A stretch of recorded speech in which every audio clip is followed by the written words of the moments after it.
গরমের দাবদাহে হাসপাতালের ভাড়ারে রক্তের যোগান অব্যাহত রাখতে রক্তদান শিবিরের আয়োজন নবরাগ সংঘের। উত্তর চব্বিশ পরগনার বনগাঁ নবরাগ সংঘের পরিচালনায় আয়োজিত হল রক্তদান শিবির। রবিবার নবরাগ সংঘের ক্লাবের মধ্যে এই রক্তদান শিবির আয়োজিত হয়। উদ্যোক্তারা জানিয়েছেন, প্রতি বছর তারা গ্রীষ্মকালীন সময়ে রক্তদান শিবিরের আয়োজন করে থাকে।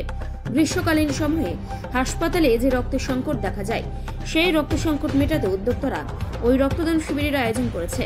হাসপাতালে রক্তের ভাড়ারে যাতে রক্তের যোগান অব্যাহত থাকে, সেই কথা মাথায় রেখে উদ্যোক্তাদের পক্ষ থেকে সকলকে রক্তদান শিবিরের আয়োজনে আহ্বান জানানো হয়েছে। এদিন প্রায় 50 জন রক্তদাতা এই শিবিরে রক্তদান করে শিবিরটি সাফল্যমণ্ডিত করে তোলেন।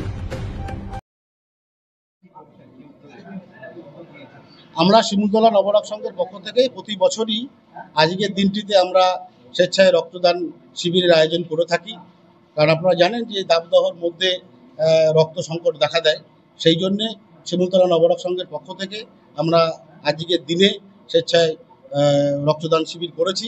আমাদের মধ্যে উপস্থিত রয়েছেন আমাদেরই ক্লাবের হিতাকাঙ্ক্ষী বিশিষ্ট সমাজকর্মী মনীষ শেঠ সহ পার্শ্ববর্তী আমাদের যারা সমাজকর্মীরা রয়েছেন, বিশ্বজিৎ বিশ্বাস, রাজু চক্রবর্তী, আমার ক্লাবের যিনি কর্ণধার কপিলদেব বিশ্বাস এবং ক্লাবের সকল সদস্যরা মিলে আমরা রক্তদানটা করছি। এই মহতি রক্তদান শিবির আমরা গতবারও করেছিলাম, তার আগের বারও করেছিলাম, এবারও আমরা ভর্তি হয়েছি।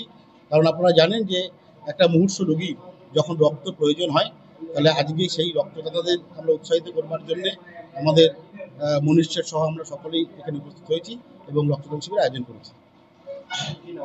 শুভেন্দু মণ্ডল, সম্পাদক, শিমুলতলা নবরাগ সংঘ।